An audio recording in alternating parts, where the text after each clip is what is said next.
UGC act को लेकर अब प्रोटेस्ट शुरू हो गया और प्रयागराज के जो आनंद भवन है उसके सामने कुछ छात्र वो जुटे हैं और यूजीसी एक्ट का विरोध कर रहे हैं। उनकी डिमांड है कि इस एक्ट के आने से कई नुकसान है, लिहाजा हाथों में पोस्टर लेकर इन्होंने सड़कों पर मार्च किया है और अपनी मांगों को लेकर प्रदर्शन किया है कि यूजीसी एक्ट को रद्द किया जाए। क्या मांग है आखिरकार? देखिए, सरकार से हमारी पहली मांग है कि ये काला कानून वापस लिया जाए। इसमें या तो इसमें संशोधन करे सरकार कि जो स्वर्ण बनाम और अन्य राज्यों अन्य 4 कैटेगरी विभाजित है, एससी, एसटी, ओबीसी, जनरल, 4 कैटेगरियां है ना।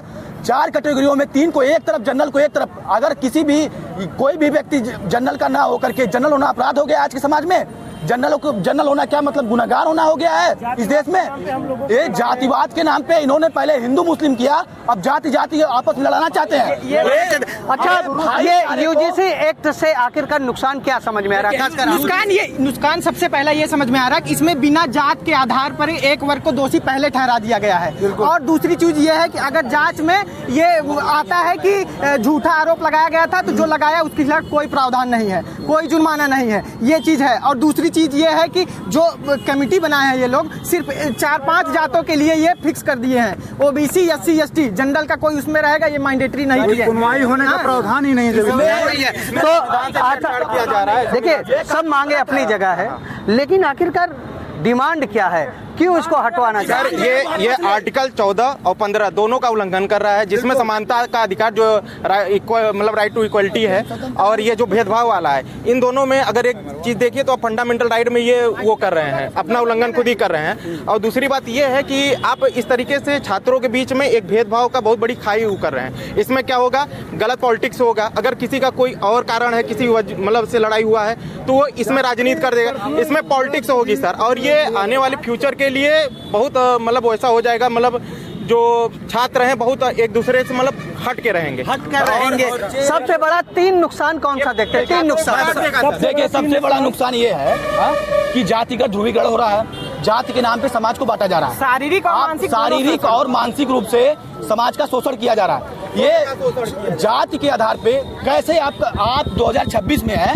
जाति को समाप्त करना चाहिए, तो आप जाति के आधार पे आप भेदभाव कर रहे हैं युवाओं के साथ और हम लोग साथ। सबसे बड़ी बात है, जब भी कोई एक्ट लागू किया जाता है बड़ा सोचा जाता है, समझा जाता है, लेकिन आपको क्या लगता है ये सोचा नहीं गया, समझा नहीं गया? सर, कुछ एक्ट जातीय पूर्वाग्रह के तहत ग्रसित होकर सरकारें लाती हैं, कुछ एक्ट जातीय पूर्वाग्रह के तहत ग्रसित होकर सरकारें लाती हैं, उसी का परिणाम है यूजीसी एक्ट। हम चाहते हैं इस एक्ट के माध्यम से हमारे आपसी भाईचारे को खत्म न किया जाए। अगर सरकार चाहती है जातीय तुष्टीकरण खत्म हो, उसमें सवर्णों को भी साथ लेना जरूरी नहीं है कि सवर्ण के साथ शोषण नहीं होते हैं, बहुत सारे सवर्णों के साथ शोषण हुए हैं। अभी मध्य प्रदेश में हमारे एक तिवारी भाई साहब हैं जिनको 20 साल एससी एसटी के तहत सजा दी गई, विष्णुकांत तिवारी जी को। अब बाद में समझ में आया कि उनका दोष ही नहीं था। इस तरीके से सरकार क्या गारंटी लेती है कि आने वाले समय में इलाहाबाद यूनिवर्सिटी में पढ़ रहा है या जेएनयू यूनिवर्सिटी में पढ़ रहा है किसी सवर्ण के साथ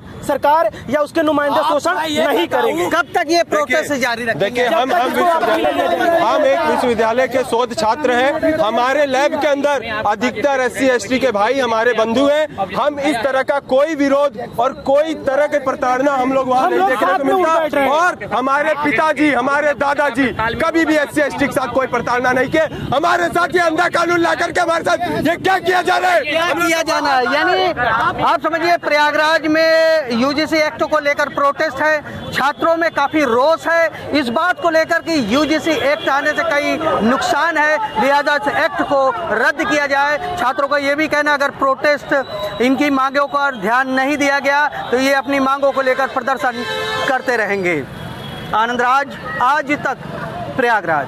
जैसे कि मैं सो रहा हूँ तो पिताजी को जगाना है मुझे, तो वो डायरेक्ट उठाने के बजाय, और हिंसा की परंपरा मेरे यहाँ नहीं थी सौभाग्य से, तो वो क्या करते थे कि उस कमरे में आ जाएंगे या बाहर से गुजरेंगे और चौपाई बोलेंगे, प्रात काल उठ गए रघुनाथा